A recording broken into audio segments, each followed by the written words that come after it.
we're going to take some images and create a composite. So you have this purple flower, and we're going to load the selection. So go to Select, load the selection. We're going to select the flower because that's the only selection that I saved so far with this file.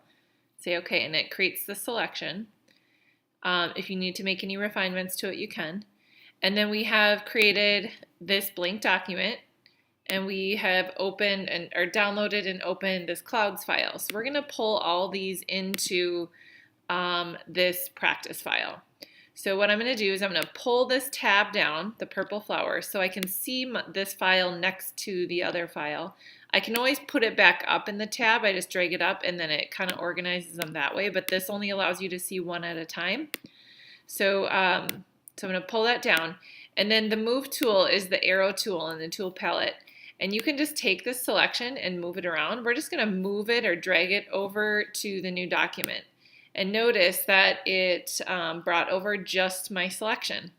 Now, this is pretty big, so we're going to make it smaller. The shortcut for that is Command T. It's a shortcut for transform under Edit, Transform. So if I hit Command T, it creates a bounding box around my object, and then I can scale this object. So grab a corner. Notice how it's distorting. So to prevent the distortion, I have to hold the Shift key. I can scale that down, and it remains proportionate when I scale it. Okay, so I can just keep scaling it down. And when I'm done, I can hit the check mark, or I can hit the Enter button. That's good, and I can still move it around. So I'm just going to tuck it up, and then I'm going to go into clouds, and again I'm going to pull this tab down, and I'm going to drag my clouds into here. Okay, now notice that it is on top of my flower, so I'm going to pull up my layers palette. So go to Window, and these are all palettes. I'm going to pull up the layers palette. I'm just going to drag this layer underneath my flower so it's behind it. Okay?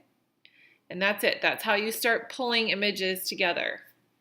So in your final composite, when you pull in a background and pull in all of the other images on top of it, you'll work a lot with layers for overlapping and deciding what layer is going to be on top of what.